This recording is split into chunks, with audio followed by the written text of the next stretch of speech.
Hello, Sunshine.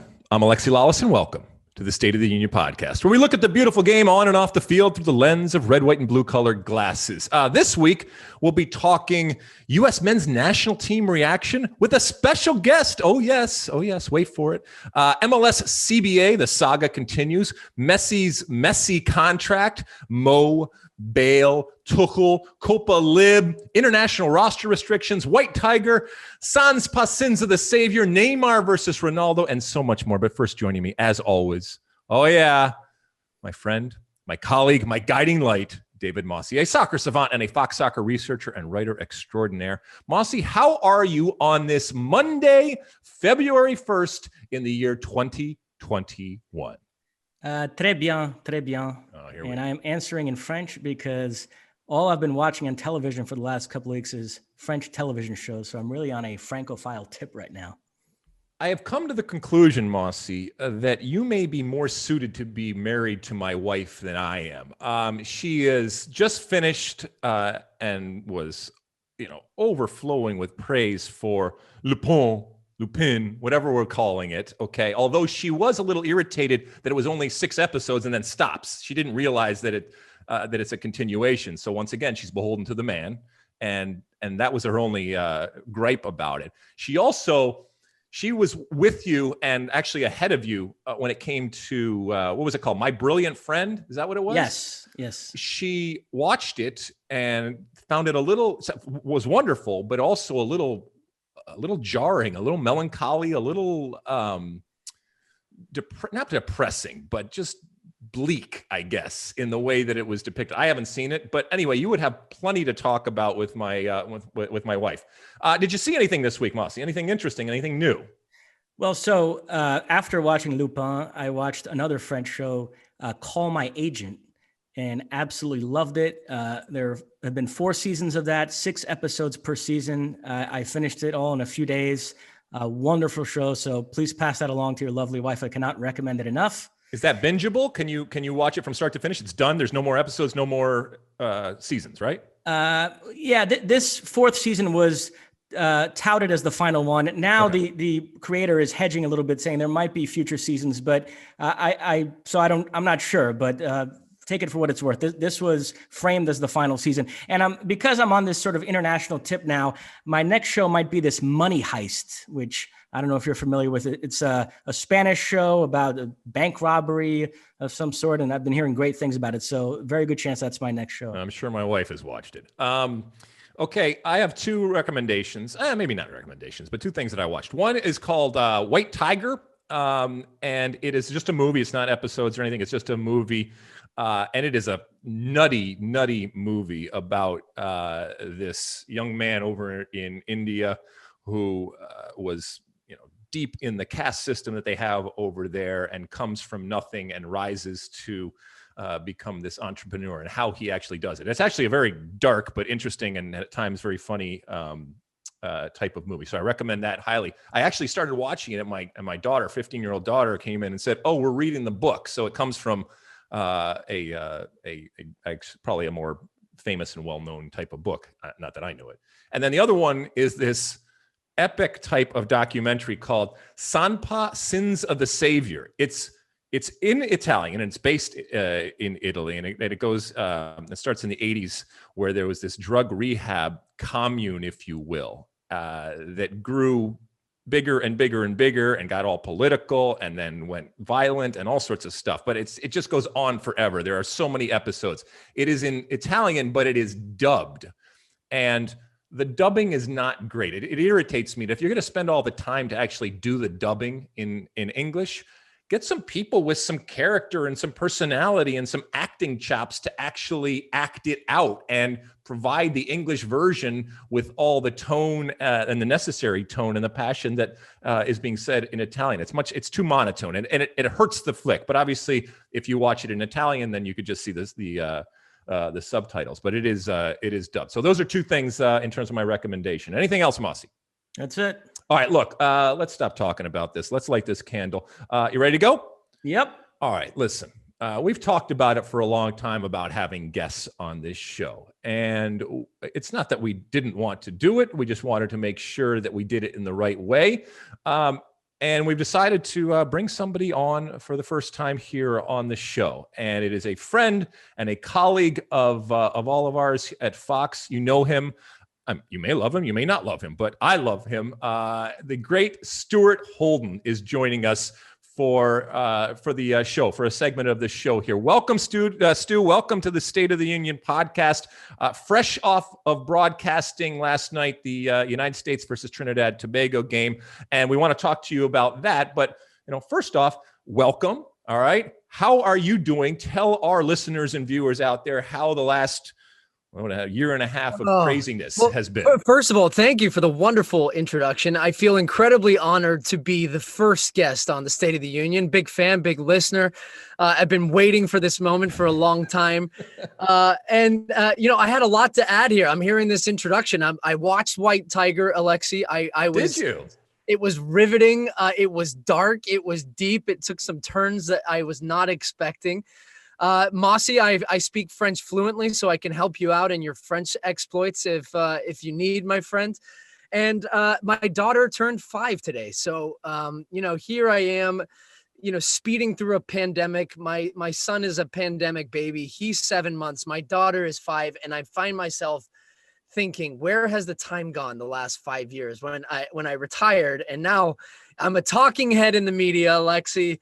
And I'm a father of 2. So, it could be worse, man. Wow. Well, you got your hands full, and you are coming from under your staircase it looks wonderful, by the way. You did a great job. In the middle of the pandemic, you and I were doing a couple of shows. This is my personality. I went over the top. I have soundproofing panels under the stairs. I cleared it out. I have a bookshelf back here. I hung jerseys. I've got the ring light. Like, I was set up, bunkered in like this thing was never going to end. And hey, guess what? What was our date we had for the start of this? Was it March 14th, something like that? So we're the Friday the 13th of March. 13th, yeah. Friday the 13th of March is when we started all. Well, look, you get to escape to your little bunker there, and given what you've told us and what we know with the kids and everything like that, you need a little respite. So we're going to give you a little opportunity. All right. So last night we saw the return of the U.S. men's national team. Greg Berhalter and company taking on Trinidad and Tobago. Now, look, for those that saw it, you will understand. And for those that didn't, I'm going to give you a real quick synopsis. It was, how do I say this? It was horrible in terms of the level of competition. It was not anything that from the very first whistle to the end of the game was going to challenge this team or the players. Having said that, and I said this on air last night, I don't want a grumpy old man, but you got to have some perspective. And so in a strange way, the camp probably was much more beneficial in terms of the assessment of these players than the ultimate 90 minutes. In the same way, the U.S. women's national team a couple weeks ago playing Colombia, which they were just so far ahead of, we didn't really learn a whole lot. Or did we, Stu, last night in terms of the 7-0 demolition of Trinidad and Tobago? Yeah. And, I don't want to sound like an apologist here for U.S. soccer, because I did see some things flying around of why are we scheduling these types of opponents in El Salvador, which got shellacked by the U.S., and then Trinidad and Tobago. I mean, we live in difficult times right now as it is. And then you had Serbia, who apparently didn't submit their roster until late and then couldn't get visas. A couple other teams were in the mix as well. And then basically at the end of the day, 2 weeks out, Trinidad and Tobago raised our hand and were like, wait, we could probably pull together a team. Now, I did see one interesting thing, which I think we talk about with the U.S. women's team as well at times, because they struggle to find good opponents that really test them on a continual basis. I actually would love in one of these moments if we saw an actual inter-squad scrimmage of, call it 15 versus 15, and you have 30 guys, or even the Olympic team versus the full team would be really interesting to me. And I think we'd learn a lot in that type of setting. So maybe it's something to consider at a point during a January camp. You throw one of those games in the middle of a camp, and you see those guys really get competitive and get going. Now, having said that, let's talk about the game. You can only beat who's in front of you, an old cliche. These players don't tell the guys making their first cap that this game didn't mean anything, because it does. Alexi, you and I have put that shirt on. We've had those moments, and it's one of the proudest moments of your life. So these guys will remember that game forever. And then also, it's one of those, if you don't do well, then you're almost judged harsher than if you actually did do well in the game, when it's maybe expected. So for these guys, Greg Berhalter, you don't get many opportunities in camp for 3 weeks on a continual basis to show them. And I think you said this on air last night, Alexi, saying it's not just the game, but it's also what you've done over the course of a month. And then can you finish that with the game? So Jonathan Lewis is a guy that really had his stock rise. Greg Berhalter said he came into camp, he was on the outside looking in, but over the course of camp, he performed well. He did the right things. And then in the game, when he got his opportunity, what did he do? 2 goals, really active on that left-hand side, and showed, okay, I need to be in the mix on the depth chart. So I think we saw some real individual performances in the attacking half of guys that took that opportunity. Jesus Ferreira, Paul Arriola, back from fitness from an ACL injury. He needed that game as much as, other guys did. And then Jonathan Lewis was another standout, and then all the debuts that went along with it. So a real positive, I would say, given the circumstances. Mosse, is there anybody that we saw last night that you could conceive of starting for the national team? And look, to Stu's point, at some point, hopefully, all of this talent that we talk about is going to be amassed in one type of camp, right? And it's going to be incredible because the competition level is going to raise, and the amount of talent and the depth of talent that we have is a good thing. But we're watching this game last night. Is anybody there you think going to ultimately be there? If Greg Berhalter had to have a qualifier and a starting 11 right now and available, and I know this is a big if everybody was available. Well, let's start at the goalkeeper position because, Stu, you caused a bit of an uproar on Twitter a few months ago when it was announced that Zach Steffen was going to Manchester City. You thought it wasn't a great move for him because he wasn't going to play regularly for his club. And if he didn't play regularly for his club, he should not be starting for the U.S. national team. We know what kind of season Matt Turner had for New England in 2020. He makes his debut last night. Didn't have much to do, but did save a penalty. Where are you on the U.S. goalkeeper position? You've had a few months to reflect on your comments from the summer. Are you still on that page that if Zach Steffen is not starting regularly for Manchester City, he should not be the U.S. starter? Would you go with somebody like a Matt Turner instead? I'm actually really glad you asked me that question, Mosse, because every time Zach Steffen does something great for Manchester City, he makes a save or it wins a game, my Twitter mentions, they just light up. Now, the beauty of our job is that we get to make takes. We have takes during a certain period and circumstances change. Our takes are not timeless in that manner, and our opinions can change. And I tell you what, I was one, and I had that take. I said, if qualifying started tomorrow and Zach Steffen coming off the end of the year with Fortuna Dusseldorf, having injuries, having not played much, and then going now to Manchester City, where once again, I knew he had some knee issues. I was still more confident in a Brad Guzan who had a great year the year before. Now, fast forward, you have COVID, you have the Premier League jamming games in every 3 or 4 days. You have Ederson who goes down with COVID at a point. Zach Steffen gets thrown in. He's playing all the cup games. Pep Guardiola is trusting him. He has done really well in those moments. Brad Guzan has a poor year last year, and so do Atlanta United. So as it stands right now, as we are filming this podcast, Zach Steffen is undoubtedly the number one in my mind. He's back in there, and this move has worked out better than I thought it would back in whenever I made that take, which was probably April or May of last year now. And in fact, to your point, Mosse, Matt Turner is in the mix now for the number 2. You have Ethan Horvath, who's looking for a move. You have all these guys that are recognizing, oh, wait a minute, the number 2 and number 3 spots on the goalkeeper depth chart for the U.S. men's national team are wide open, and they have been for some time. Who's going to take that and who's going to be playing at a high level? Matt Turner's stock has gone through the roof. But I'm still waiting to say, okay, who's going to be that number 2? Zach Steffen, all the Twitter guys, you can relax for a minute now. He's your number 1 for the men's national team. So all I hear is that Stu Holden is apologizing and admitting that he was completely wrong in his hot take. That's all I hear, and that's all they will. There's never an apology, Alexi. Never. There is a recognition at the time. Never apologize. We can change it our way. All right. So okay, but when we are looking at this right now, Stu, the part of the optimism that we have is relative to obviously the talent that we have and the depth that we have. And a lot of that talent is playing over in Europe right now.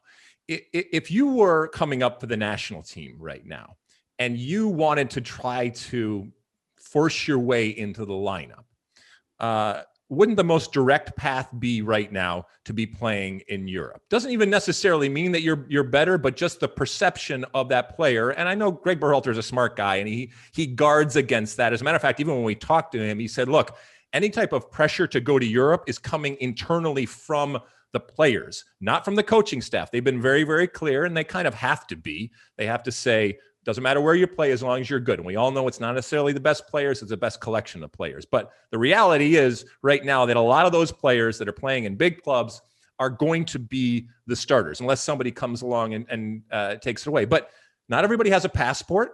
Not everybody has the opportunity or the ability. Not everybody shows directly and overtly how good they are and therefore gets recruited. Not everybody from an age perspective is looked at as much value as some of these young players. So I guess just my question to you is, where are players right now? And is there are there these two factions that are being created?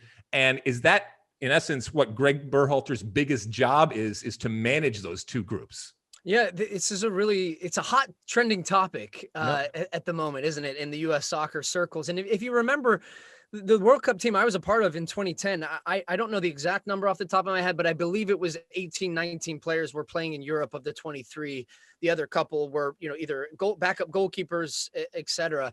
And then, it all kind of shifted back the other way, and Major League Soccer they said, okay, we're going to invest in American talent. We want to bring Clint Dempsey, Michael Bradley, Josie Altidore, the big name American players. We want to bring them back, and we want to be known as we have the American stars.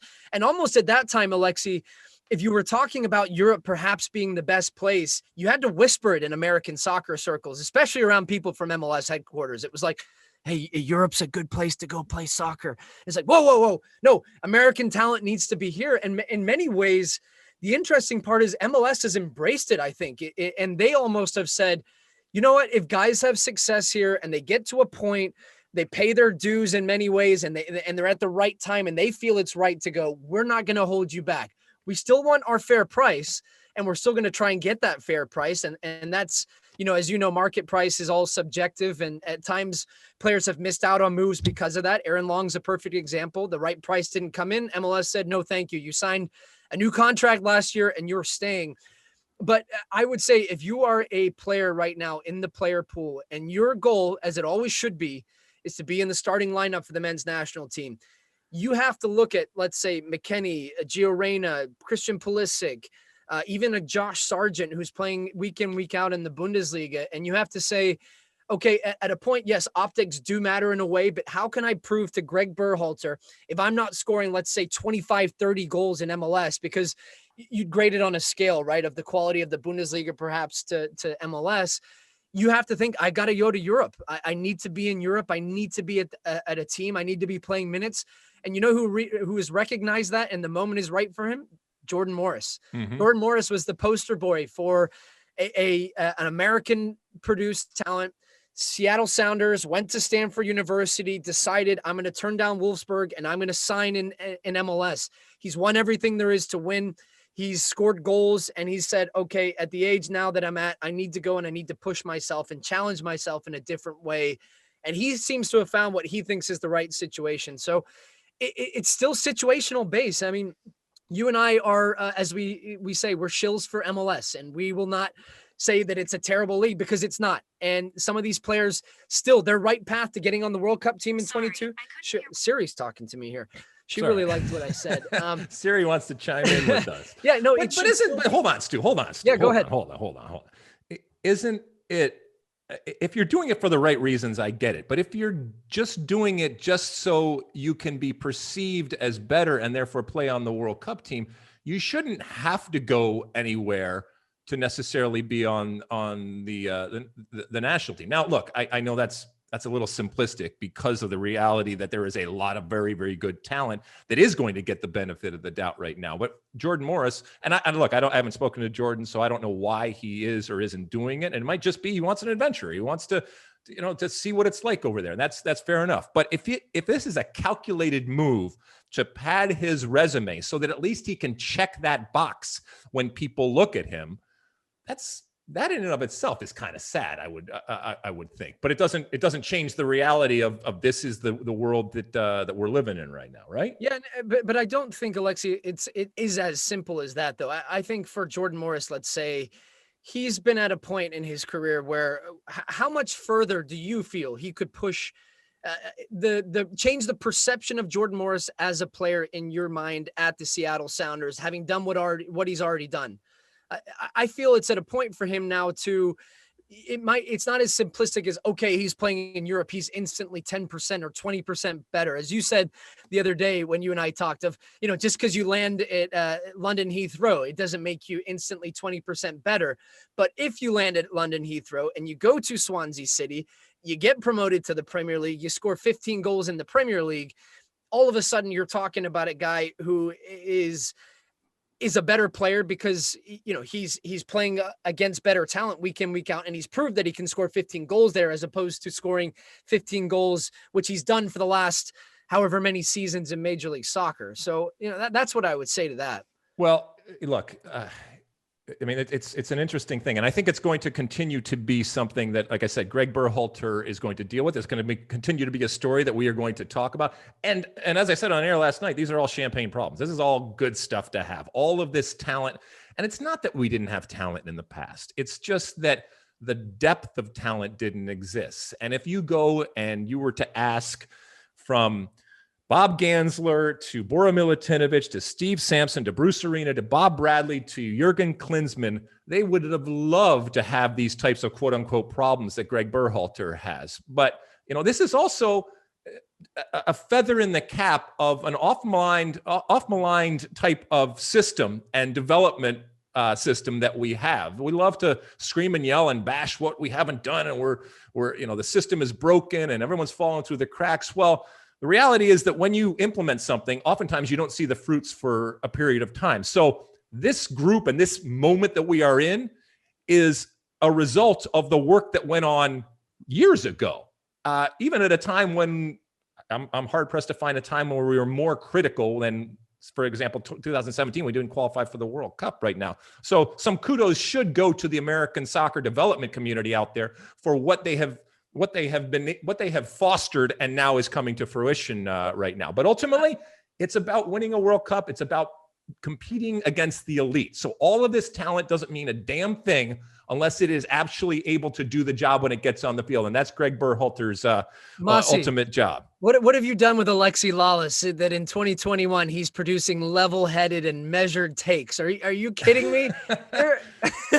Don't worry. Mosse, chime in here. What do you got for us, my friend? What did you think about last night? A couple of questions, Stu. First off, how do you think Greg Berhalter juggles the present versus the future? And when you say future, people automatically assume you mean the 2026 World Cup, but I just mean 2022, which is roughly 2 years away.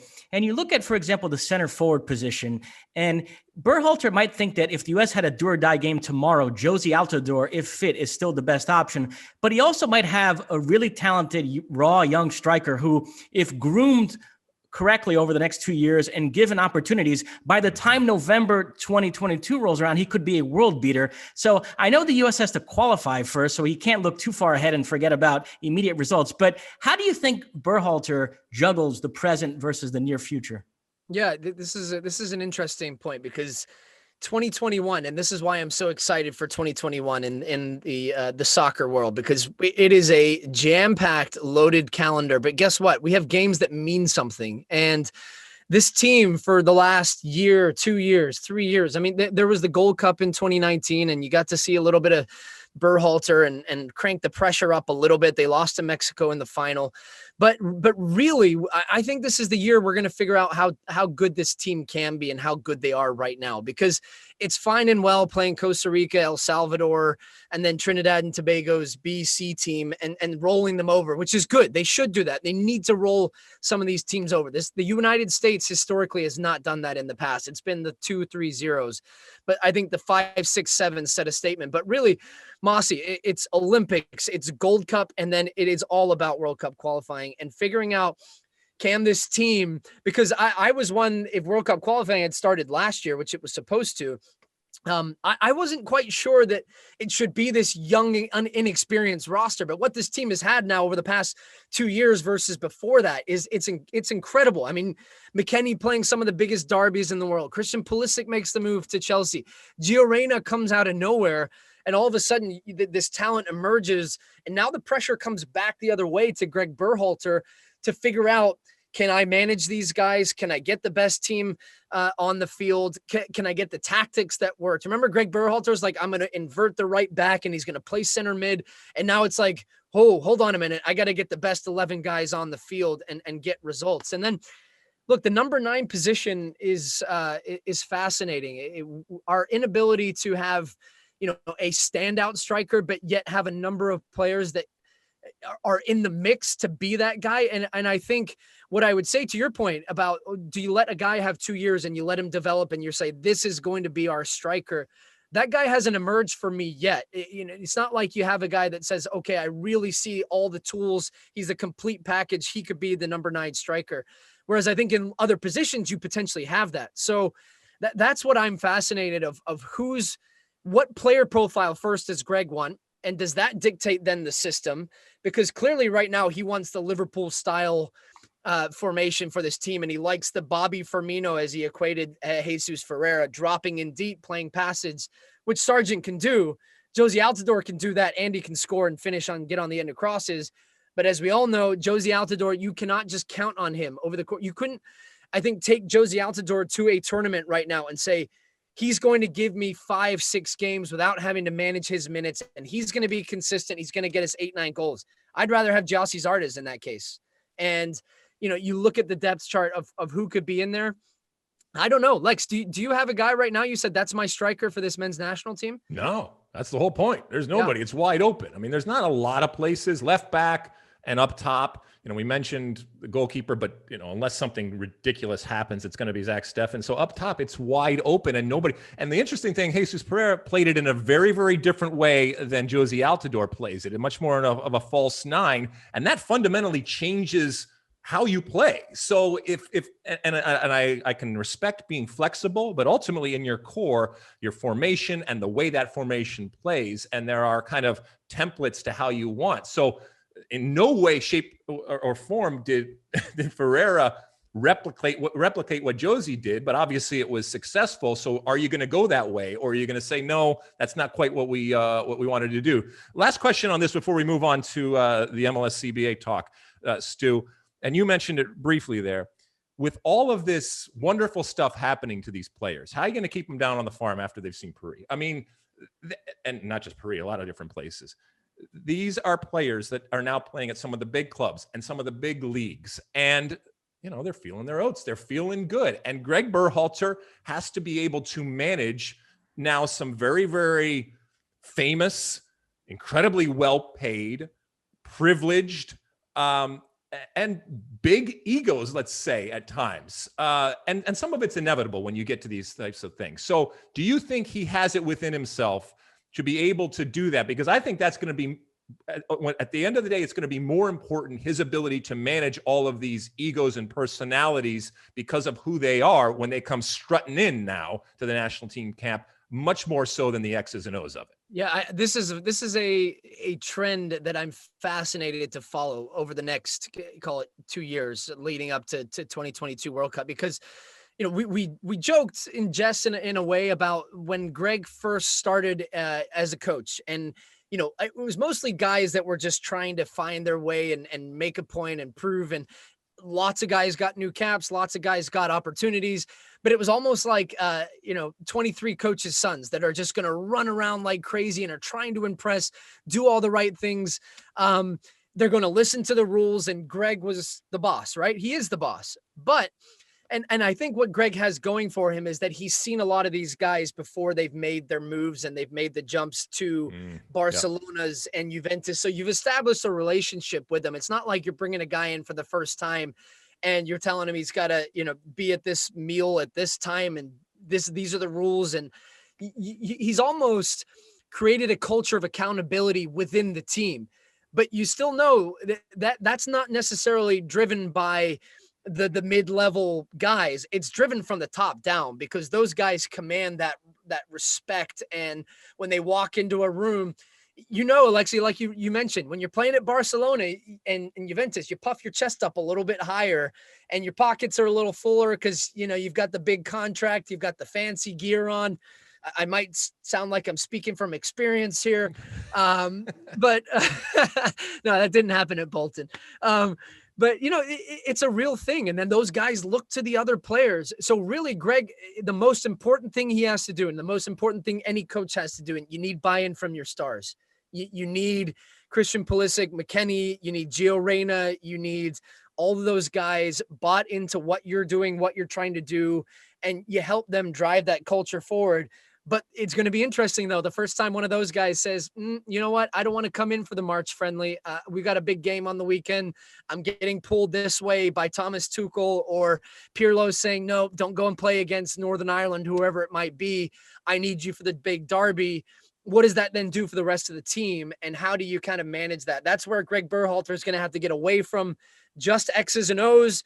And it's not just X's and O's ever, but the man management part is going to become even more important for him as this cycle progresses here. Yeah, we all know dynamics are so important in a locker room, and power, and ultimately that these players are amassing power individually and collectively, and how they wield that power and in what form and what way and when it can make for some dramatic type of situations. Yeah. The last thing I'll say on that, Alexi, I think this is a good thing. I think this is a really good thing for this player pool because it makes the pool hungrier. It adds a little bit of an edge that perhaps we haven't had in the past, bordering on cockiness, but still being humbled by what had happened in 2018 and guys that had been a part of that and didn't qualify for that World Cup.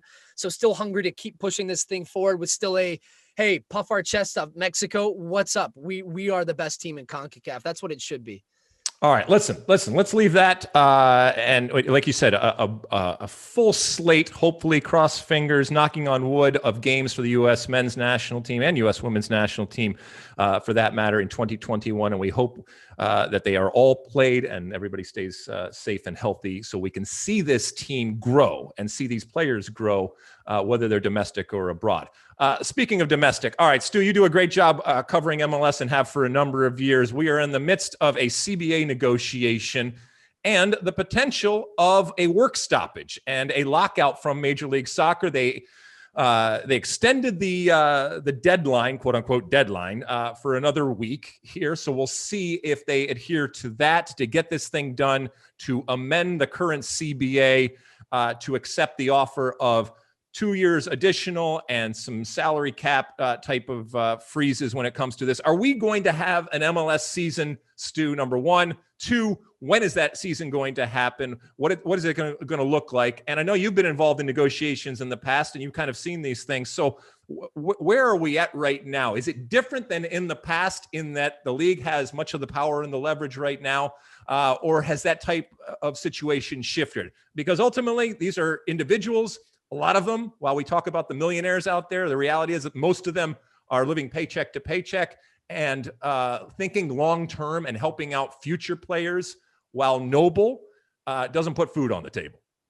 You're right. That's the dynamic that comes to every CBA negotiation. And the fundamental part of a CBA is it's never fun. It's never friendly. Neither side ever feels like they really win. And it always comes down to the last minute. It's never done until the end. And both sides are threatening. And the lockout is always threatened from ownership.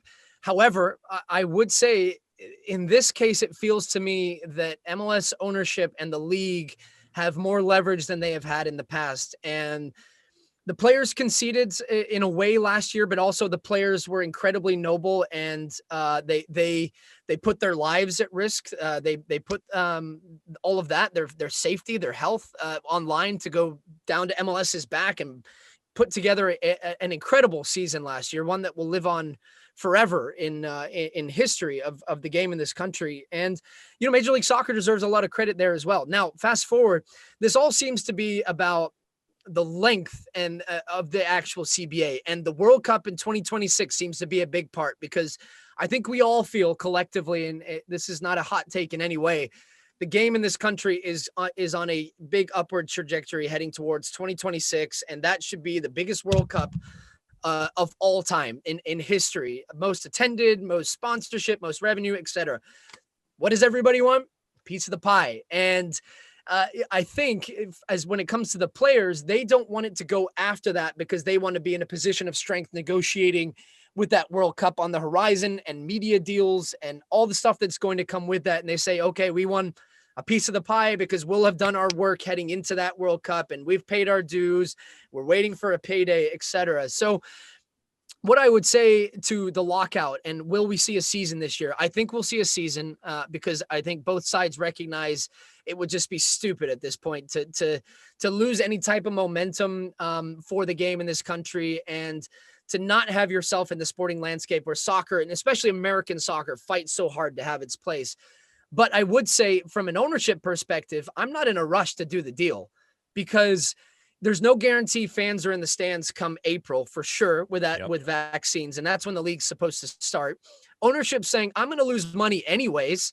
I don't think that they care too much about good faith because according to MLSPA, the relationship is fractured according to Ethan Finley. So you're not going to repair that by, meeting them halfway and doing the 1-year extension that the MLS Players Association wants. So I would say MLS ownership are probably stronger feeling than they have been before about saying, okay, let's lock out for a couple months, however detrimental that might be. And whether the MLS Players Association even agreed to that, but then maybe you're looking at a summer season and a truncated year or a summer season that ends in the spring of 22. But, it's not fun. It's not fun on both sides right now. And I hope they get a deal done and I hope better heads prevail. But really, I know the Players Association are saying, okay, ownership on MLS, they're losing money and these guys are investing a lot of money. But, haven't the top 1% in all of America done better than anybody during this pandemic when it comes to the stock market and et cetera? The billionaires have gotten even richer. And I think MLS Players Association are saying, hold on a minute, you guys aren't necessarily struggling here. Okay, hold on. But that's charity then.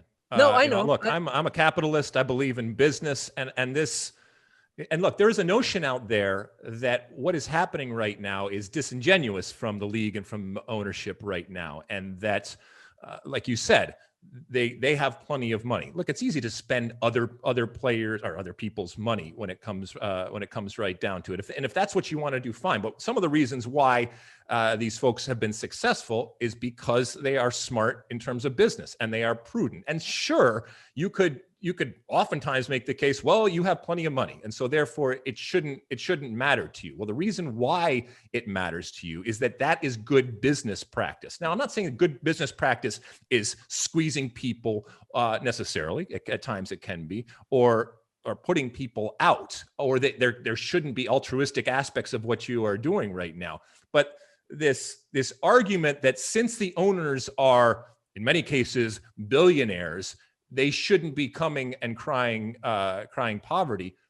I think that's a little simplistic. Now, I'm not saying that they're not being opportunistic and that you don't have to recognize the moment and you don't have to position yourself in the right way because they have their side and they have to do what's good for them and what they believe is going to be beneficial for them from a business perspective. But these are people that voluntarily got into the sport of professional soccer, one that for most of history all of history when it comes to soccer in the United States has always been fraught with challenges and with obstacles and with risk. And they have built this into the most successful league in American soccer history. And they want it to succeed. I mean, you don't think that Austin wants to be successful. They're opening up a new stadium and doing all of these things. So I know it's easy to vilify and portray them as villains. And look, some of them at times they certainly can be. And it doesn't mean that you don't fight for what you believe in. But ultimately, I think everybody is in this for the right reasons and wants this ultimately to succeed. And if the entire negotiation is just going to be the players saying, yeah, but you guys are rich anyway, then it's not going to get you very far, and it's not going to solve the situation. I do think ultimately it does get solved, and I do think that the players will once again acquiesce. I guess isn't a great word, but I do think that they are going to give in order to go forward And, it just might be a situation where it's still not, they don't have enough power. They don't have enough leverage in order to get the things that they ultimately want. Doesn't mean you don't fight for it going forward. And that Ethan Finley or anybody else feels that it's fractured. Look, that's part and parcel of these negotiations. They're always contentious. They're always, and by the way, it's been really interesting to see the public way that both sides have used social media and putting out releases and the words in those releases. It's not been private. It's not been, nobody's talking about it. They're both talking about it, and they're trying to win hearts and minds out there as much as they possibly can. But inevitably, the ownership is always going to be looked at as villains relative to the players, and I get that. That's just kind of natural. Anything else CBA wise you want to hit, Stu? Because I know Mosse has a question for you that's not related to the CBA, but he wants to end it on that. You good? All right. Listen, Mosse, hit him with what you wanted, because I know you've been sitting there stewing. Mosse has that gleam in his eye. Like he's just about to light me up here. No, Stu, it's just in March, the U.S. is going to be trying to qualify for the Olympics. The U.S. has missed out on the last two Olympics. The last one they took part in was in 2008. You were on that 2008 team, Beijing Olympics. And somebody else that was on that team is Freddie Ado. And Grant Wall recently did this podcast examining the rise and fall of Freddie Ado. Alexi and I both were fascinated by it. We discussed it here on our pod. And I'm just curious to get your perspective on Freddie Ado. Do you feel like he was overhyped, never that great to begin with, or he was a special talent who, had he been allowed to develop properly, would have turned into a big star, but MLS and the media put too much pressure on him and knocked him off course? Where do you come down on the whole Freddie Ado story? Yeah, I guess my opinion here is, in a way, because I haven't listened to Grant's podcast yet, so I don't know what the ultimate conclusion that Grant came to after the storytelling of the rise and fall of Freddie Ado. I remember my first ever camp with Freddie was a U20 camp, and we played down in Fort Lauderdale, the old Lockhart, before it was now Inter Miami's, and we played against Brazil. I remember being starstruck by Freddie because I was a young kid in college, and Freddie Ado was Freddie Ado. He had the name, the persona. We walk into the stadium, everybody wanted a picture with Freddie. I have a picture on an old camera that my mom took because I was like, I want a picture with Freddie. And, I have this old picture I think she sent me, and I'm cracking up. Like, why was I fanboying here with like my teammate? But, Freddie is, he's such a fascinating story and character and personality. And Freddie was so much younger, but so talented at that time. I remember the skill set he had, the ability to control a ball. I know he had the pressure and everything of being a pro already, but what I would say for Freddie as a player himself, I felt that Freddie was so far ahead at a point and then almost plateaued, and other guys caught up, and physically he didn't develop in a way that when the game got faster and the level got higher, he couldn't do the things that separated him before. And that to me was, beyond pressure and, whatever you want to say. I'm not buying that, because I know Freddie as a person, and he was immature for obviously what he had to take on and, the people that he was around, because guess what? He was still a kid, and he didn't mature in a way that I've seen other guys. Like, you've been around Tyler Adams a little bit, even when Tyler was 16, I felt like I was talking to an adult, a 30-something-year-old guy that had a level-headed shoulder and was driven, and what that comes down to, I don't know, but Freddie's personality was not like that. He was always just a kid at heart, and he just wanted the ball at his feet, and he wanted to play, and he could do such talented things. But once the level went up, and I saw Freddie then at Benfica and trying to find his way in Europe, and I think then there was for Freddie an expectation in his head that he was this, and he was always supposed to be this. And then when he was in these environments and it wasn't happening, it was, okay, well, it was somebody else's fault, and I needed then a change of scenery. And I think that's why then Freddie was 6 months here, 3 months here, 4 months here. And it was like, I need to find the place where I can thrive, because I'm capable of this and I am this talent. And, whether that was created, that wasn't certainly created internally. That was probably created from listening to everything that was going on around him. But at the end of the day, Freddie's a terrific guy. He's a really kind person at heart, but I just don't think that his talent from what it was at 16 or 14 playing with 17, 18-year-olds was ever the same as 19, 20, 21-year-old Freddie playing with 24, 25, 26 guys at the top levels. He just wasn't that good at that point. And I'm not saying he wasn't good in general because he was so talented, but he was never the Freddie that I think everybody had hoped and expected he would be. Well, Stu, I want to thank you. I want to thank you for coming on the pod and gracing us with your presence and your knowledge. You are a pleasure to work with, and I'm glad to call you my colleague and my friend. Go on and do great things. Tell the people where they can find you out there, because I know that's important. Stu, by the way, got me on what's it? Clubhouse the other day. I think we should hop on. Let's get on Friday again. It's a chat line. It's basically a party line out there, but for 2021. So tell the people where they can find you, Stu. Which Elon Musk jumped on there and absolutely shut Clubhouse down because everybody was making rooms that were streaming his room, and I guess they max out your rooms. We didn't get that many as many people as that, Alexi. But yeah, at Stu Holden across Twitter, social. Thanks for having me on, guys. Yeah, let me know when we can do this again sometime. Wonderful. Thanks, Stu. We're going to take a little break here. When we come back, we will take a spin around the rest of the world. Don't go anywhere. All right, we're back. That was fun with Stu Holden, and thanks again for him and joining us on the pod. We're going to try to do some more of that as we go forward with some different people out there. Just wanted to test it out there, and Stu was a good test subject. Messi. All right, so explain to the folks that maybe didn't see some of these numbers and some of this talk about Messi. We all knew that Messi was highly paid. He's one of the great athletes in the world, one of the most famous athletes in the world, and therefore you knew that was going to be part of the package here. But the numbers were leaked. All right, well, that's a whole nother story probably. But the numbers were leaked, and they are mind-boggling right now. Yeah, this is the latest twist in the Messi saga. There's always been an air of mystery about Messi's contract. As you said, we know he makes a lot of money, but when you factor in all the bonuses, just how much, we weren't quite sure. And this Barcelona newspaper, El Mundo Deportivo, got their hands on Messi's contract, a 4-year deal that he signed with Barcelona in 2017 that runs out this summer. And like I said, when you factor in all the different bonuses, Messi earns 138 million euros per year. And all told, over the course of this 4-year deal, he stands to earn 555 million euros. And this news was revealed during a time when Barcelona is dealing with a crippling debt, in large part caused by the exorbitant wages they're paying their players.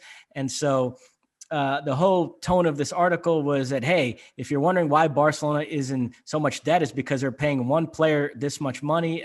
It was kind of a smear. It was meant to turn public opinion against Messi, but it seems to have backfired because it was so nakedly done for that reason that I've actually noticed like a lot of sympathy Messi's way.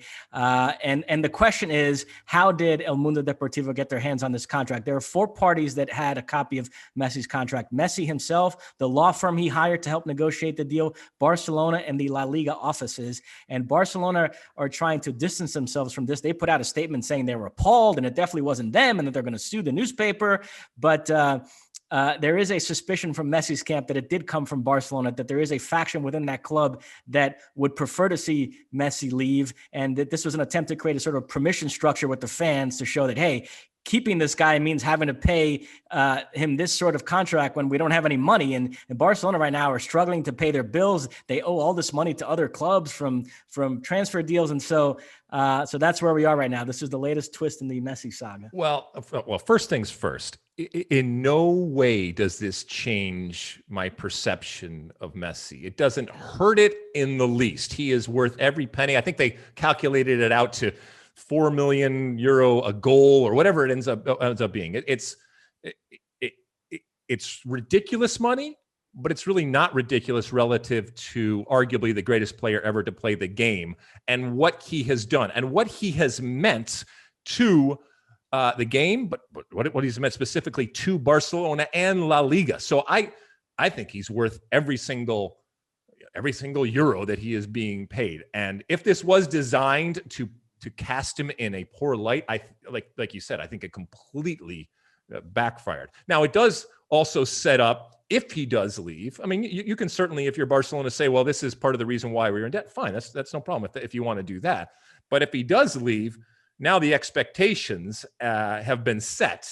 And it's not as if people didn't realize that you were going to have to pay him ridiculous amounts, but it also makes it, there's a very small, maybe on one hand now that you can look at if that's the type of contract that he's looking for going forward. Yeah, a few miscellaneous thoughts I have, and that's one of them. First off, clubs like Real Madrid and Bayern Munich are coming out today. They're wondering how the heck Barcelona could be in compliance with financial fair play if they're paying one player this kind of money. The other thing is everybody's wondering now where Cristiano Ronaldo's head is at now that he's seen how much money Messi is making. So Juventus might get a phone call from Ronaldo's agent this week. But thirdly, that's the key point here. Listen, I'm guilty of this. Whenever we throw around the term free transfer, people act like you're getting the player for free without factoring in the wages you have to pay him. And so Messi's contract runs out this summer, and there's this notion that, boy, what an amazing opportunity. You can get Messi on a free transfer. Well, there's nothing free about it. I know it's Messi, and I know we think clubs like Manchester City and PSG are made of money, but still, he's going to be 34. And if you're going to have to pay him this type of contract at a time when everybody's hurting because of the pandemic, it's at least something you think twice about. And so this contract revelation really sort of put into context what a financial commitment it is if you want to have Messi on your team. Yeah, when we talk about free transfers, here's how the agents look at that. You have $1 million to spend, okay? If there's a transfer fee, it has to come out of that $1 million, right? If not, you're still paying $1 million. It's just going to the player and the agent, by the way. So yeah, you're absolutely right in pointing that out. It just means there's less of a hoop to jump through, but you still got to pay the money. And don't think for a second that players and agents don't start licking their chops. It's one of the reasons why they do play out those contracts so they can ultimately make more of the money. But the amount of money being spent is usually just the same. It's just a matter of how it's divvied out. Now, this controversy didn't affect Messi on the field this weekend. He had a very good performance, scored a wonderful free kick goal as Barcelona defeated Athletic Bilbao. But one of Messi's great sources of discontent is the way that Barcelona just gave away Luis Suarez to Atletico Madrid. And that move looks dumber by the day. Luis Suarez, 2 more goals this past weekend as Atletico beat Cadiz 4-2. And that result, coupled with Real Madrid's home defeat to Levante, means Atletico are now 10 points clear of both Real Madrid and Barcelona with a game in hand. So if they win that game in hand, they'd be 13 points up past the halfway point of the season. They are threatening to turn this into a procession. I know it's hard to wrap your head around the idea of somebody other than Real Madrid or Barcelona running away with that league, but that's kind of what's happening this season. I'm just going to ask you every single week, are you ready to call it? Are you ready to call it? Because you weren't quite ready to do it over the last couple of weeks. So now are you ready to call it? Is it done? Is La Liga over? Not quite. I'm going to give it a couple more weeks. Come on. But yeah, I mean, the other team that people think is ready to take command of a title race is Manchester City. It's been this topsy-turvy Premier League campaign. Lots of different clubs have spent time at the top of the table. Man City are up there right now. And there's a sense, I've talked about it in this podcast the last couple of weeks, that they're going to be the ones to take control here. I will say this Kevin De Bruyne injury was something of a wild card here. I wasn't counting on. He's going to miss several weeks. He's going to miss some important games. So I know they won this weekend against Sheffield United, but we'll have to wait and see how they cope in the bigger games without De Bruyne, including a game they have coming up this Sunday, Super Bowl Sunday. City head to Anfield to face a Liverpool side that suddenly have their mojo back. A couple of very good wins away to Tottenham and away to West Ham. And so that's going to be an exciting game. They both play midweek first, but Liverpool hosting Manchester City next week, and I'm really looking forward to.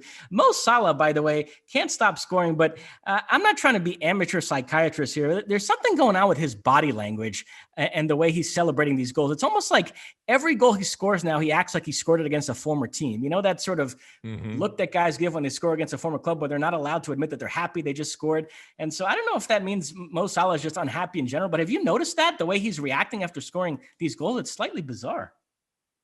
You know, the old clip of Bobby Knight answering that question about body language and game all that face. Game face or whatever. Yeah. Okay. So I don't know. Do you want him to do a dance? Do you want him to walk? Do you want him to run? Do you want him to jump? I'm not saying that what you see isn't true. But I just don't know exactly I think if that is true, I think it's relative to this unique year that they are going through. The team obviously hasn't done as well. Although they've turned a type of a corner here. They've had long-term injuries when it comes to Liverpool. In a strange way, the pressure is off of them. They did what they needed to do, and now they can kind of creep up from behind, if you will. And they're still in it. Man City, talk about kind of doing stuff in the shadows. Now they find themselves there, like you mentioned. Injuries could change that right now, but I still haven't met anybody that is buying Manchester United, despite the fact that they are, let's see here, 3 points off of Man City. They just haven't endeared themselves to closing this out yet. Are you on that? Are you on that line too? Yeah, I like United. I think they definitely finish in the top four, but when the dust settles, I still think it's going to be City and Liverpool battling for the title. United will finish third. United this past weekend, 0-0 draw away to Arsenal, but don't be fooled by the scoreline. This was a thoroughly entertaining game. Both teams had a million chances to score. It was amazing that nobody did. So that was the result there. And I do want to hit on one more thing in England. Tottenham, who are without Harry Kane, who's injured right now. So Gareth Bale got a rare chance from the start in the Premier League and was awful, got hauled off early in the second half. Tottenham lost to Brighton. They're outside the top four. Jose Mourinho looking cranky again. But the Gareth Bale thing is fascinating to me. Look, we've talked about it on this podcast. When you look at the totality of his Real Madrid career and the moments he had there, it was unfair the way they treated him. They acted like he was some flop, and that's ridiculous. But his form did suffer in his last 2 or 3 years there. That goal he scored against Liverpool in the Champions League final was completely outside the context of how he had been playing in the last part of his Real Madrid career. And a lot of the British media, who frankly don't follow Spanish football, just chose to buy into this notion that the only reason they weren't playing him was because he doesn't speak Spanish or he plays too much golf. And it was just something totally frivolous and impetuous like that on the part of Real Madrid. And not giving Zinedine Zidane the benefit of doubt that, I mean, this guy's watching Gareth Bale train every day. And last season, Real Madrid was battling Barcelona tooth and nail for the La Liga title. And if Zinedine Zidane felt like Gareth Bale could help him, do you think there's any world where he wasn't going to play him just because the guy doesn't speak Spanish that well or talks too much about golf? And so, I don't know, this notion that going to Tottenham, he was just going to have this rebirth and he was going to make Real Madrid look ridiculous. Listen, it may still happen, but so far, no. So far, it's looking like, hey, maybe Real Madrid had a point the last couple of years and this guy is just not that good anymore. But when you say that, he's just not that good anymore. So what happened? Look, we all our talents and skills diminish as we get older and age affects us. But it's almost as if just from a mental perspective, he's checked out. I mean, look, he's had injuries, but not career-ending type of things that would make him a completely different player. And you talk about a shell of your former self. There is nothing there, which makes me think that he has checked out. Look, he has made plenty of money. That's not even going to be a question. He has done it at the biggest and the highest level.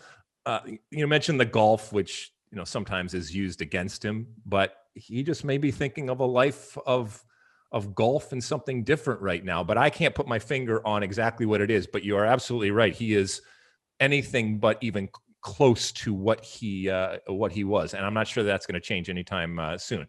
Anything else Premier League wise, Mosse, that you want to hit? I think we're done in Europe. Okay. Should we discuss? Let's do it. Let's do it, Mosse. Payoff. The people need the payoff from the Copa Libertadores final. Wah, wah, wah. So Palmeiras are your Copa Libertadores champions. They defeated Santos 1-0. The winning goal scored by substitute Breno at the 90 plus 10 mark. And let me start there, by the way, because with how long these VAR reviews take in South America, plus the other shenanigans that you can expect in South American football, the time wasting, the bench clearing brawls and such. South American football is redefining our concept of how long a match takes. It used to be like a pretty random occurrence to have a game where you had 10 minutes of stoppage time or 15 minutes of stoppage time. If you ever turn on a game and you see that there's like 15 minutes of stoppage time, you assume the lights went out in the stadium or something crazy like that happened. But in South America, in the Copa Libertadores this season, that became the norm. Like I felt like every other game was like that, which is just crazy. And and this one too. I mean, this was like insane. It ended at 190 plus 14 or something. The referee finally blew the final whistle. Are you angry about that, or does it bother in this you? case, I am, because this game couldn't have ended soon enough. This was just an awful, ugly, choppy, foul-ridden game. And listen, just to give a little context here, in the mid-2000s, there were back-to-back years in which the Libertadores had all Brazilian finals, and both were awful. And CONMEBOL immediately afterwards instituted a rule that if two teams from the same country reached the semis, they had to face each other. And it was done under the guise of we don't want same country finals, but everybody knew it was to reduce the chances of another all Brazilian final.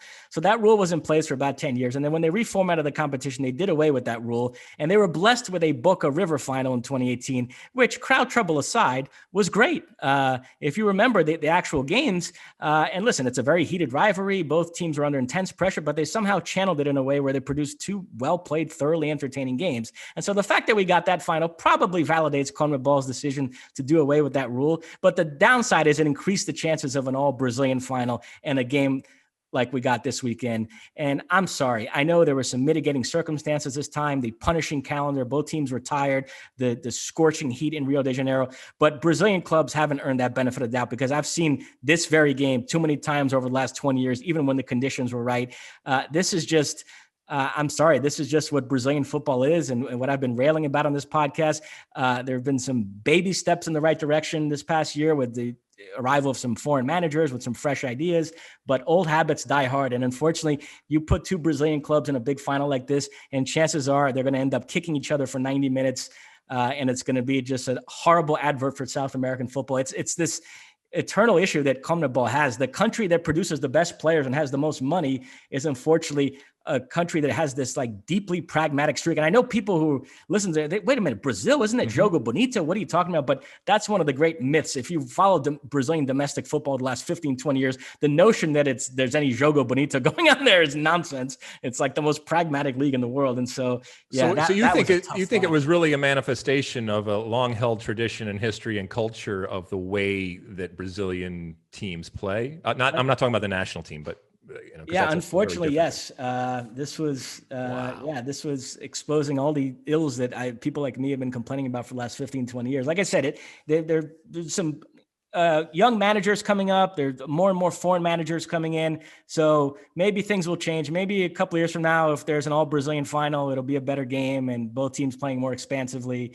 But in 2020/2021, this is still where we are. Well, I don't want to finish this segment on a down note. So I know you have something happy and joyous and celebratory to finish it up here, especially when it comes to Brazil, which we have kind of downplayed here. There was a heartwarming story in Brazilian football. I think all of us remember that horrible tragedy in late 2016. A Brazilian club named Chapecoense improbably reached the Copa Sudamericana final, which is the South American equivalent of the Europa League. And when they were flying to Colombia to face Atlético Nacional in that final, the plane crashed. There were 77 people on board. 71 died. Only 6 survived. Fox Sports did a wonderful documentary about that tragedy that I know you watched. Yep.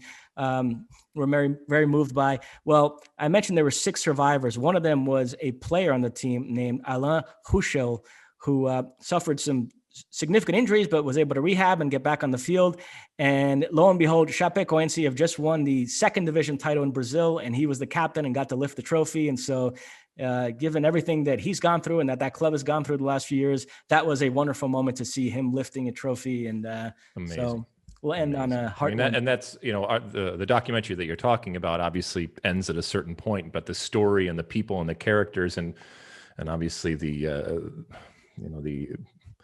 continuation of what's going on there could be a whole nother documentary. So that's wonderful. That's wonderful. Okay. Anything else, Mosse? You ready to move along? Yep. All right, we're going to take another quick break. And when we come back, it's time for Ask Alexi. Don't go anywhere. All right, we're back, and it's time for Ask Alexi. Use that hashtag Ask Alexi out there on all the different social media platforms, and we find a few each week, and Mosse reads them out. Mosse, what do the people want to know this week? First up, Luis Aguilar, who is a producer on this podcast. He's submitted questions before, but he did it via some of his burner accounts on Twitter. It's a little bit like Johnny Carson secretly submitting monologue jokes to Letterman. Right. But Luis Aguilar has reached the pulling out of the driveway without looking kind of phase of his career, doesn't care anymore. So he's now just asking questions with his actual name. So Luis Aguilar asks thoughts on the latest transfer window. Oh my goodness. So we are recording this, as I said, on Monday, February 1st. We are in the midst of the window closing for many places out there, and it continues on.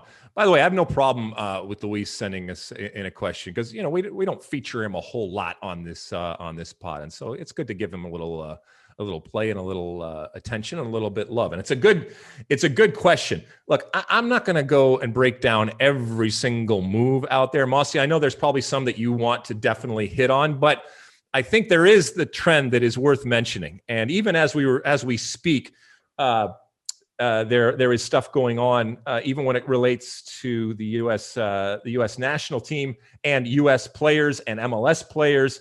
Daryl Dike, as we speak, has reportedly signed a one of these loan things that are happening right now. Daryl Dike, the forward for Orlando City, to go to Barnsley over there in the championship, and this follows all sorts of different things, including Jordan Morris, who we've talked about, the potential for Paul Arriola over there, and other things that are happening right now. Chris Richards.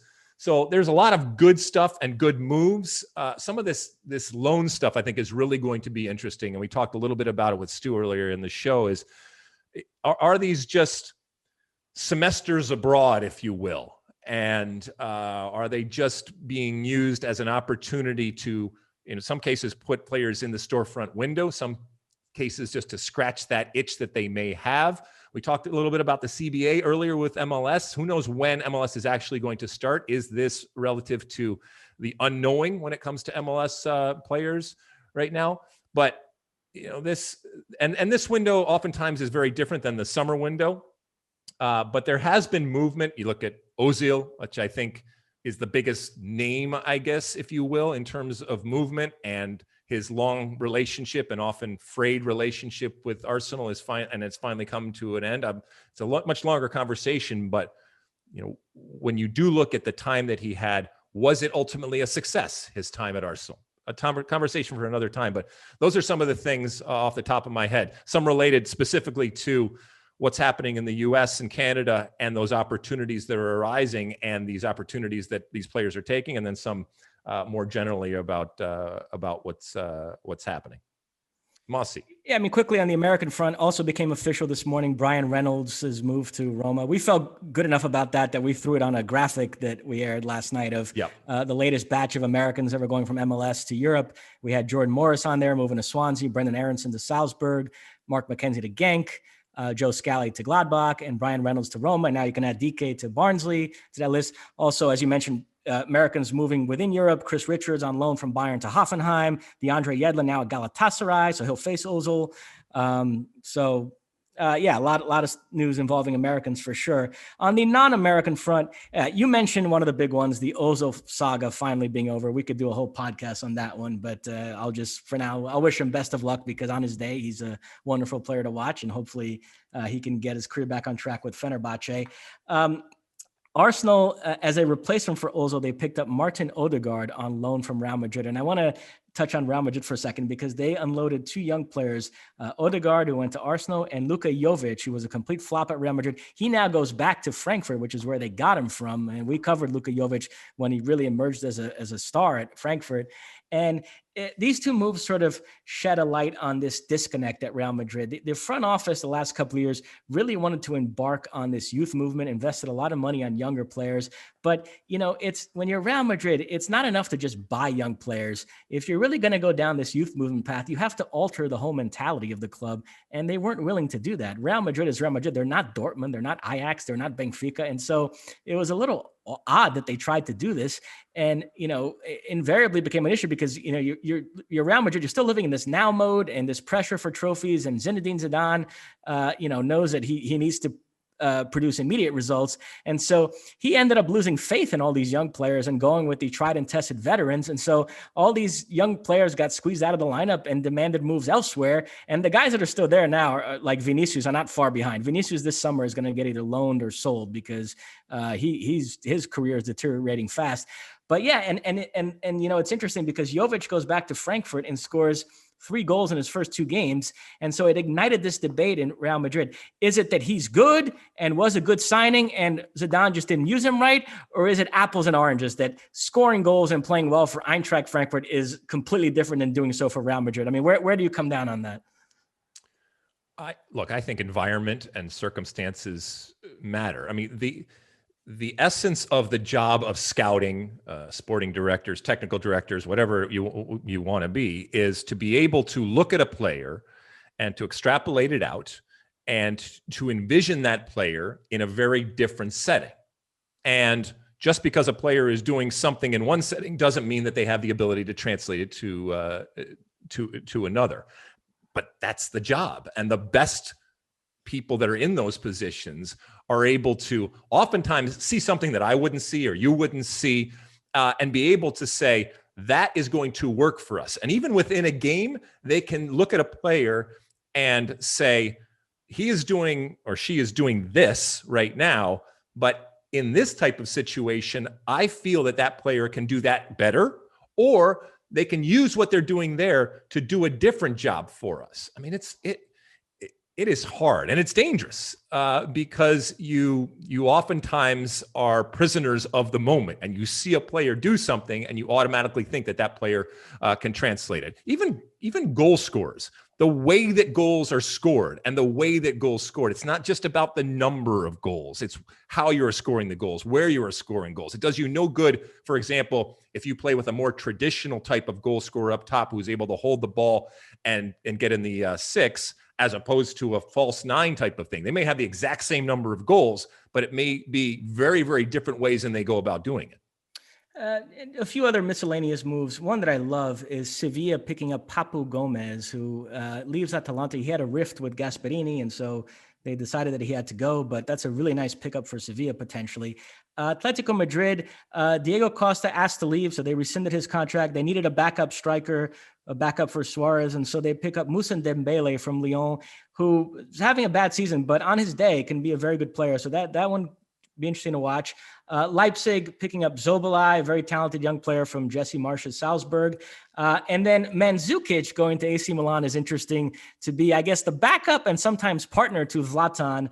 I know he's 34, but that could be a sneaky good pickup. I like AC Milan adding Mario Mandzukic to the mix there. So those were some of the moves throughout Europe that caught my attention. Wasn't a busy window, pretty tame stuff, but nevertheless, there were some interesting moves out there that were worth discussing.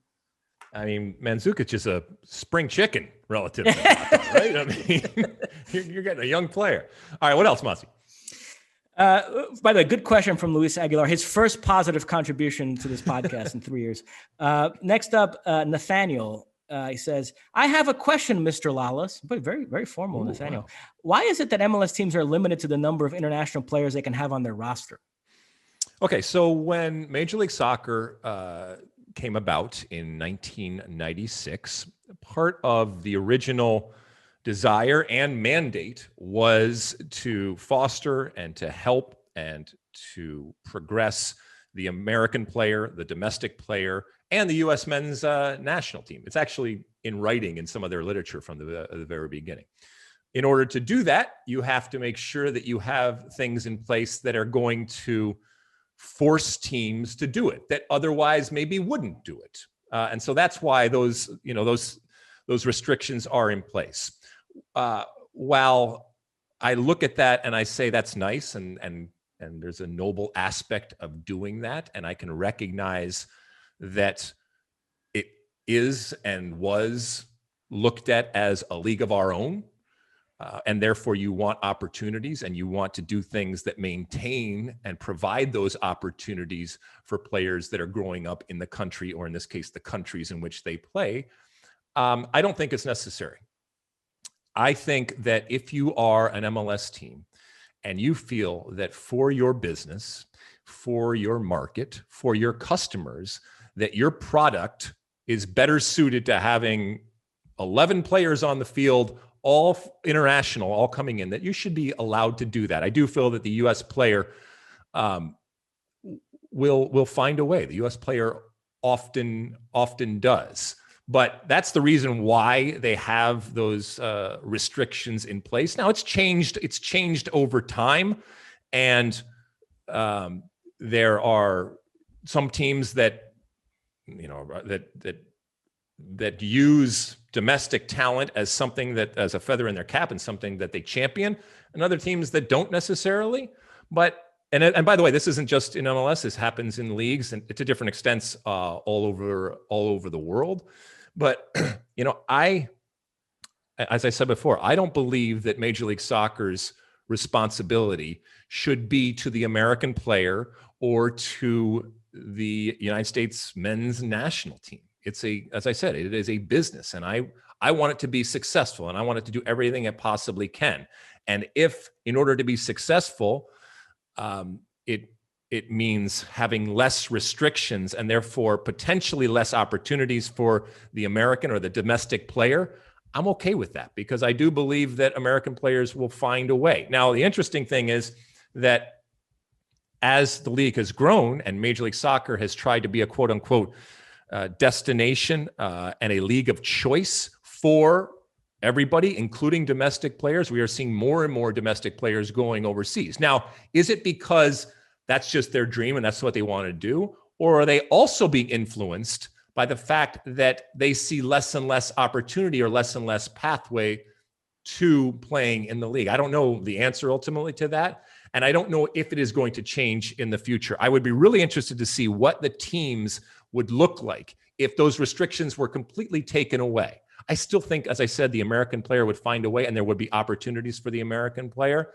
And I just don't know ultimately what teams would go about their business differently. But that's a long way of explaining why those are in place. And as I said, they're for a reason. They're traditional. They are noble, and they are living up and adhering to that original stated goal and mandate of helping foster American talent, domestic talent, and obviously the national team. And we'll end on this. This is a question taken from one of your Periscope sessions. At A. Robinson, 1987, who would you rather have taking a penalty for your club, Neymar or Ronaldo? Neymar or Ronaldo? That's an interesting question. I'm going to assume this is Cristiano Ronaldo. Yes, I would think so. Yes. If I've tried to look it up, and I'm sure people out there have the up-to-date statistics, but they're both in the 80s, mid-80s type of range. I think the last article that I looked at when it comes to their conversion rate. So we're still talking about, from a making standpoint, two players that usually make it. And look, all players usually make it. It's an 80% chance usually of making these things. All right. Oh, this is interesting, because who I want taking penalties are those that are the least emotional, I guess, about it. And the problem is that we're dealing with two very emotional types of players in different ways. I mean, we've seen both of them crumble to pieces. We've seen both of them cry. We've seen both of them express their emotions, as I said, in different ways. So I'm trying to figure out who would exhibit the least amount of emotion or be phased the least by emotion. I'm going to have to go with Cristiano Ronaldo. I'm going to go with Cristiano. What about you, Mosse? Well, listen, although I'm a Brazilian, I'm not delusional. Cristiano Ronaldo is the more clutch player of the two. So if you take the question down that path, and invariably you're going to say Cristiano Ronaldo. But here's what overrides it for me. It's just a matter of technique. Neymar, it's been a bit of a roller coaster ride in his career, because he had a stretch at Barcelona where he was really bad on penalties and missed several in a row, and it got in his head, and he started playing around with and doing this like no run up thing where he just stood right over the ball and took it, which was weird. But somehow, right when he arrived at PSG, and if you recall, it was a big controversy when he arrived at PSG. Cavani was the penalty kick taker, and Neymar wanted to take the penalties, and they got into a big fight about it. And the PSG front office had to step in and mediate, and Neymar ended up wrestling penalty kick taking responsibilities away from Cavani. But he has sort of justified it, because since then he's found this technique where he does this stutter step run up, and then right when he's about to kick it, he hesitates for a second, and he always gets the goalkeeper leaning one way or the other, and he's just able to calmly slot it the other way. And his record the last 3-4 years has been phenomenal. I think I say in all competitions for PSG, in the 4 seasons, he's missed one penalty. It's like 19 out of 20 or something like that. And he hasn't missed any for Brazil. So over that time. And he converted 2 this weekend against Lorient in a defeat, by the way. PSG lost 3-2. But so just on a pure technique standpoint, I just think he's now the superior penalty kick taker of those two. So I would take agree. He strikes the ball more musically, I guess. It's smoother, it's easier on the eyes, and it's less disjointed. Cristiano is much more robotic and metallic, if you will, in the way that he goes about it. I will give you that, but I do think that, because I'm envisioning to win a World Cup, right? Which both of these players would do anything to be able to be in that position. But your hopes and your dreams of your nation and the world and the eyes are upon you, and all of that emotion and all of that passion. Who is better able to push that down, tamp it? I'm still going to go with Cristiano. Let us know what you think out there, who you would go. If you go one penalty, who would you go with, Cristiano Ronaldo or Neymar? By the way, can we end on a somewhat humorous note? Well, I'll be the judge of that, but go ahead. Well, anybody that listens to this podcast knows I have this lisp that comes out whenever I say the word Barcelona. And no, you don't say. And you've probably heard it many times throughout this podcast. And it actually became an issue yesterday at work, because we decided to build a little graphic of all the Americans that are playing in clubs that are involved in the Champions League knockout stage. And 2 of them obviously are Conrad de la Fuente and Serginho Dest on Barcelona. And I was rattling off the information to our graphics person who was typing them. And when I said Barcelona, I said it with a lisp, and it really threw her off. She said, "Wait a minute, am I crazy? How do you spell that? Isn't it with a C?" I said, "Yeah, Barcelona." She said, "Okay, but you're saying it in a way where it created like a real moment of confusion there about how you spell the word Barcelona." I just love that it comes in and out. It's totally random as to when you decide to use it and when you don't. Keep doing what you're doing, Mosse. I love you for it. I love you for your lisp. When it comes to Barcelona, and you're trying to be authentic. You're trying to be genuine. Maybe you're being a little elitist, but it's okay. It's okay. I dig it. Keep doing what you're doing, buddy. Anything else from an Ask Alexi perspective, Mosse? No, that's it. All right, we're going to take one more quick break, and when we come back, I will have my one for the road. Don't go away. All right, we're back, and we're finishing up this pod with one for the road. I do this each and every week, and we talked earlier in the pod with Stuart Holden. Last night, the game that the United States men's national team played against Trinidad Tobago featured 6 players who got their first cap, and it got me thinking. One of the things that I love about the international game is this concept of when you step on the field, immediately from that moment on, you are forever known as a international. Put your country in front, whatever country it is you want. And in doing so, you become part of a very select and a very exclusive group. In my case, it's representing what I feel is the greatest country in the world, and I had the privilege of doing it numerous times. But the reality is that it doesn't matter whether it's 1 cap or 100 caps. When you step on that field, you become part of that club. From a U.S. men's national team perspective, we mentioned 6 new ones last night. There are 810 men in recorded human history that have had the privilege and the honor of putting on the shirt of the United States and representing the United States on the men's national team. And It doesn't matter how old they are. It doesn't matter how many games you won. As I said, it doesn't matter how many caps you won. It doesn't matter the profile, how much money you made, your fame, anything like that. You are part of that club, and you will forever be a part of that exclusive and privileged type of club. And it made me so proud and happy because, I talk about the game, and I'm going to talk about good and bad things, and I'm going to critique. At times I'm going to criticize. At times I'm going to praise. But when all is said and done, the scores come and go and the goals come and go, but you are left with this opportunity. And for some of these players, even the 6 that played last night, they may never get another chance to do this. The careers twist and wind, and there's things you can anticipate and things that you can't. But you will never, ever take that away, that you are a U.S. international because you stepped on the field.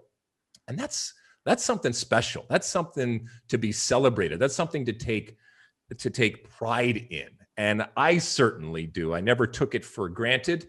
And I always made sure that regardless of the interactions that I had with different teammates, whether, as I said, it was their first cap or whether it was their 100th cap, they are part of that club and they are an equal part of that club. And I love and want to celebrate the concept of once you're in, you're in. And it can never be taken away from you. And I love that. So congratulations to those 6. You are part of that now 810 men, in this case, group and club. And I welcome you. I congratulate you. There's no handshake or anything like that, but it can never be taken away from you. Mosse, anything before we go, my friend? That's it. All right. Again, I want to thank Stu Holden for dropping by and talking to us about the U.S. men's national team and the MLS CBA and all the other stuff that he does. He is a real asset that we have over here when it comes to Fox Soccer. Mosse, you are also an incredible asset. So thank you for everything that you do. And thank you for everybody for listening and downloading and subscribing and rating and doing all the things that everybody does out there. We will be back again next week. Same time, same place here on the State of the Union. And until that time, size the day. You like that clip? Well, my State of the Union podcast drops every week. Subscribe now on Apple Podcasts, Spotify, or wherever you get your podcasts.